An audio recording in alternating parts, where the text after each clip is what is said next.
Magnetic field is uniform. कैसी magnetic field है? Uniform मतलब आप समझते हैं, मुझे बोलने की जरूरत नहीं है।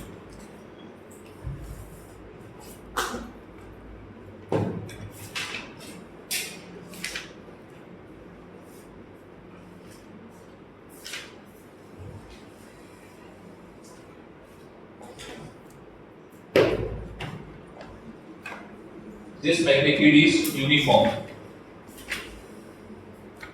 लिख दिया? फिटिंग डाल दो सभी लोग।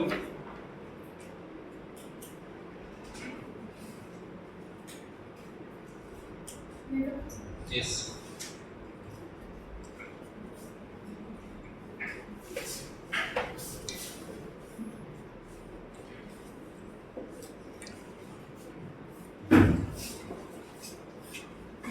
एक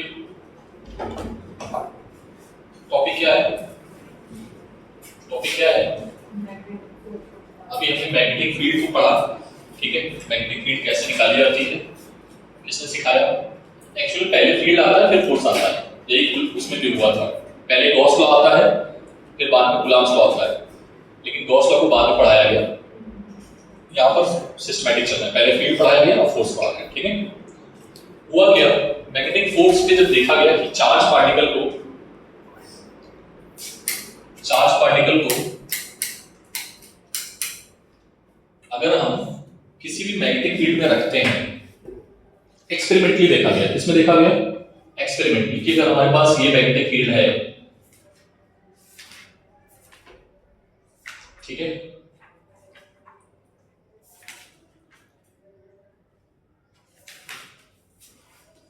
this is the magnetic field.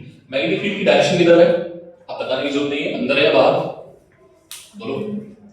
Inside. सब लोग बोला करो भाई। मैग्नेटिक फील्ड की डायरेक्शन किधर है? इनसाइड, ठीक है। आपका ब्रेन एक्टिव होता है, इससे नींद नहीं आती होता है। जब आप बोलते रहते हो तो नींद नहीं आएगी, आप मुंह चलाते रहो। लोग चिंगम खाते हैं ना, क्यों खाते हैं? नींद नहीं आती। ड्राइविंग करते समय लोग चिंगम खाते हैं, नींद ना आए इससे, ठीक है। तो मुंह चलाते रहो, एक्टिव रहेगा ब्रेन, ठीक है। मुंह चलाने का सेंस क्या होता है? चिंगम खाना नहीं होता है कि सर क्लास में भी चिंगम खाएंगे, नहीं, ऐसा नहीं है, ठीक है। ओके, सो अगर हमने मैग्नेटिक फील्ड इनसाइड ली है तो फोर्स किधर होगा, कैसा लगेगा, ये एक्सपेरिमेंटली देखा गया, ठीक है। उन्होंने एक पार्टिकल को लिया, ठीक है, एक पार्टिकल को रेस्ट में रख दिया, चार्ज पार्टिकल को। ये चार्ज पार्टिकल जो है पॉजिटिव चार्ज है, क्या है? मास क्या है इसका? m। इसको कहां रख दिया? मैग्नेटिक फील्ड में। इन्होंने देखा इस पे कोई हरकत नहीं हो रही है। फोर्स क्या है बेटा? जीरो। कोई हरकत नहीं हो रही मतलब फोर्स नहीं लग रहा है, जीरो। एक्सपेरिमेंट में देखा गया, ठीक है। इसके बाद उन्होंने क्या किया कि इस चार्ज पार्टिकल को मैग्नेटिक फील्ड में, इस चार्ज पार्टिकल को मैग्नेटिक फील्ड में राइट एंगल पे लाए। कितने एंगल पे? राइट एंगल पे लाए और इसको b वेलोसिटी दे दी। क्या दे दिया? तो क्या देखा गया कि पार्टिकल वेलोसिटी के परपेंडिकुलर फोर्स लगा रहा था, मतलब फील्ड जो था वेलोसिटी के परपेंडिकुलर फोर्स लगा रहा था। कैसा फोर्स लगा रहा था? और इसकी वजह से ये सर्किल में घूमने लगा। जब भी किसी पार्टिकल पे वेलोसिटी के परपेंडिकुलर फोर्स लगता है तो वहां पर पार्टिकल की पाथ जो होता है वो कैसा हो जाता है? सर्कुलर, ठीक। अब यहां से स्टार्ट हो जाएगी सर्कुलर डायनामिक्स, पूरी की पूरी सर्कुलर मैकेनिक्स। क्या क्या क्या? सर इसकी रेडियस क्या होगी, सर इसका टाइम क्या होगा, सर इसका एक्सेलरेशन क्या होगा, सर इसकी वेलोसिटी क्या होगी, सर इसका फ्रीक्वेंसी क्या होगा, सर इसकी काइनेटिक एनर्जी क्या होगी, सर इसका मोमेंटम क्या होगा, सब कुछ पूछ लेगा आपसे। और इसी पर बनी है डिवाइस साइक्लोट्रॉन। क्या बनी है? बस। तो इस चीज को समझ जाना, साइक्लोट्रॉन को मैं ऐसे ही 2 मिनट लगेंगे समझाने में, ठीक है। क्या देखा गया कि जैसे ही पार्टिकल एंटर किया, कितने एंगल पे? 90 डिग्री पे। थीटा की वैल्यू कितनी है यहाँ पर? 90, ठीक है। यहाँ पर मैं लिख देता हूं, B और B जो है एक दूसरे के कैसे हैं? परपेंडिकुलर। तो ये कैसा पाथ क्रिएट कर रहा था? पाथ कैसा था बेटा? ये देखा गया पाथ कैसा था? सर्कुलर। अगर कोई पूछ ले व्हाट इज ट्रेजेक्ट्री, ये ट्रेजेक्ट्री है TORY, ठीक है। ट्रेजेक्ट्री कैसी है इसकी? सर्कुलर, ठीक है। सर इसकी इक्वेशन क्या होगी? वी विल डिस्कस, ठीक है। सर्किल की इक्वेशन जानते हो ना क्या होती है? x - x0 का whole square plus y - y0 का whole square is equals to r square. देख लेना, मैंने पढ़ाया है ग्राफ में, जिसको पता नहीं है जाके वीडियो लेक्चर देख लेना, ठीक है। सारी चीजें मैंने मैथ्स की पढ़ा दी, जो चीजें आने वाली है 11th में, ठीक है। पाथ कैसा होगा? सर्कुलर, ठीक है। सर इसकी रेडियस क्या होगी? हम बात करेंगे अभी। एक बात तो तय है कि यहां पर ये फोर्स जो है मैग्नेटिक फोर्स है। कौन सा फोर्स है?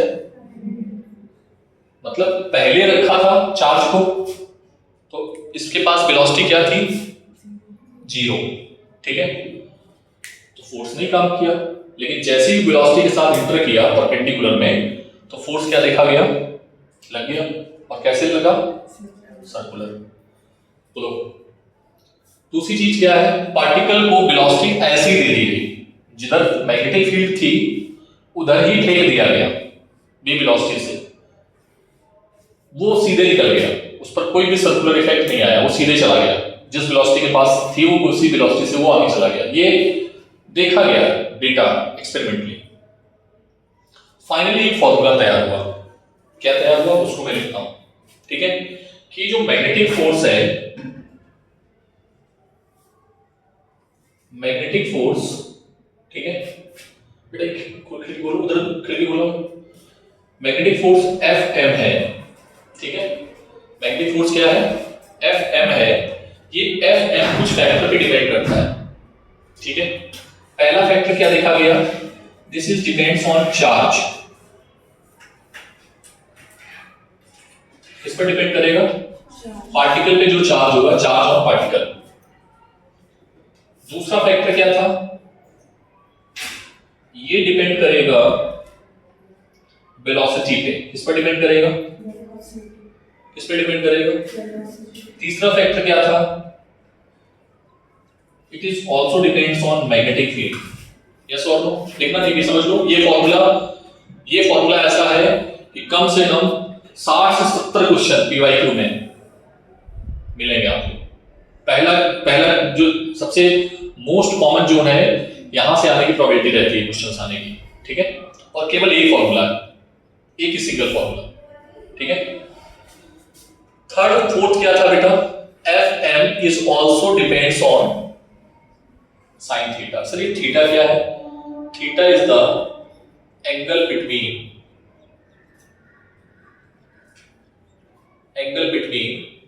B and P। बोलो क्या ये बात क्लियर है? ये देखा गया एक्सपेरिमेंटली। फाइनली इन सबको मिलाया गया, फॉर्मूला बना QBB sin θ1 proportionality constant K QB sin θ1। जब किसी क्वांटिटी को हम फिजिक्स में फर्स्ट टाइम इंट्रोड्यूस करते हैं, ठीक है, तो वहां पर K की वैल्यू क्या ले लेते हैं? 1। सर यहां पर फर्स्ट टाइम कौन सी क्वांटिटी पढ़ रहे हो? Magnetic force. पढ़ाई नहीं था अभी तक, ठीक है। तो Fm इज इक्वल्स टू क्या आएगा? ये फॉर्मूला दिमाग में बिठाओ, पहले तो छापो दिमाग में, पहले स्कैन करो इसको पूरा।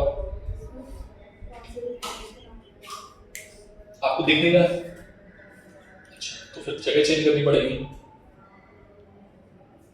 आप दिख रहा है मेरे खड़े होने से? ठीक, जगह पर चेंज करो। हाँ, बसाओ इसको दिमाग में।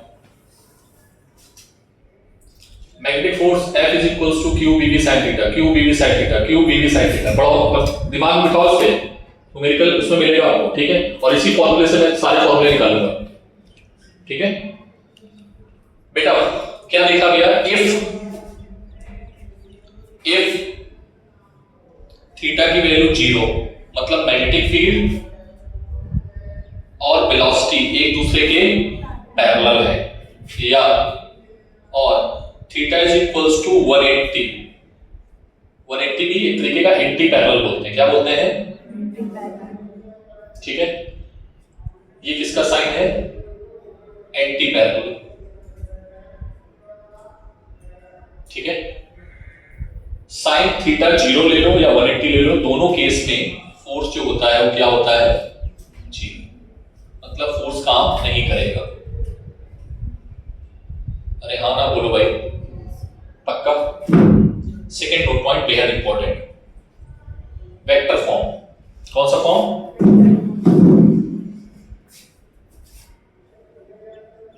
Vector form of magnetic force, ठीक है। Vector form of magnetic force, F vector Q B cross B, ठीक है। सब वेक्टर बता दिया, अच्छी बात है। B क्रॉस B बता दिया, ठीक है, अच्छी बात है। साइन थीटा स्क्वायर से लिख सकते हैं ना, Q तो कांस्टेंट वो है, स्केलर है, तो स्केलर तो बाहर ही करोगे तो वेक्टर कौन है? वेलोसिटी और magnetic field. Magnetic field vector quantity होती है ना। तो B क्रॉस B का जो प्लेन होगा उसके परपेंडिकुलर फोर्स लगेगा। कहानी वही है, फिर से वेक्टर आ गया। इसमें या तो राइट हैंड पाम रूल लगाओ या फ्लेमिंग लेफ्ट हैंड रूल लगाओ फोर्स की डायरेक्शन निकालने के लिए, ठीक है। तो यहां पर लिखोगे, क्या लिखेंगे? जगह है कहीं? जगह है, यहां पर लिख लेना छोटा सा note point, Fleming left hand rule और right hand palm rule used to find direction of what? Magnetic force। सब सिखा दो मैं, ठीक है, सिखा देते हैं। देखो जरा, दोनों सिखा देता हूं, ठीक। डायरेक्शन तो बतानी पड़ेगी ना, फोर्स किधर लग रहा है, पार्टिकल किधर जाएगा, ऊपर जा रहा है, नीचे जा रहा है, कहां से जा रहा है, पता होना चाहिए ना। तो magnetic field Fleming left hand rule, पहले तो लेफ्ट हैंड रूल सीखो और फिर राइट हैंड पाम रूल, ठीक है। मैं वैसे राइट हैंड पाम यूज करता हूं, लेकिन जेई वाले बच्चे बोले सर ये ज्यादा सिंपल लग रहा है, पिस्तौल उड़ा दो, ठीक है ना। तो हाँ पता है ना फ्लेमिंग लेफ्ट हैंड रूल, बताओ खड़े हो? अरे बता दो, सम्मान क्यों रही हो? चलो इधर देखो, उसको बता रही, मुझे नहीं बता रही। देख इधर, ये फिंगर, फर्स्ट फिंगर किसको रिप्रेजेंट करेगी? Direction of first finger. First finger पता है तो कौन सी है? सर वही नहीं पता है, फर्स्ट फिंगर कौन सी है? ये वाली है सर, ये वाली फर्स्ट फिंगर है। ऐसा नहीं है, ये है। हाँ, इसको क्या बोलते हो? इंडेक्स फिंगर क्या बोलते हो? हाँ ठीक है, ये इंडेक्स लिखने ज्यादा सही है, फर्स्ट मत लिखो सर, इधर से काउंट करेंगे तो ये वाली फर्स्ट है सर, इंडेक्स फिंगर। अब बाकी तो कुछ को अंग्रेजी में दिक्कत नहीं होना चाहिए कि सर इंडेक्स, तो ये तो कुछ गड़बड़ लग रहा है, ये तो फिंगर का नाम ही नहीं है पता, ठीक है। इंडेक्स फिंगर क्या रिप्रेजेंट करेगा? Middle finger direction of motion of charge, ठीक है। आगे चल के इसको पढ़ेंगे, direction of current in conductor, yes और नो। दो तो तुम्हें गिवन होगी और तीसरा निकाला जाएगा, तो F क्या बनेगा?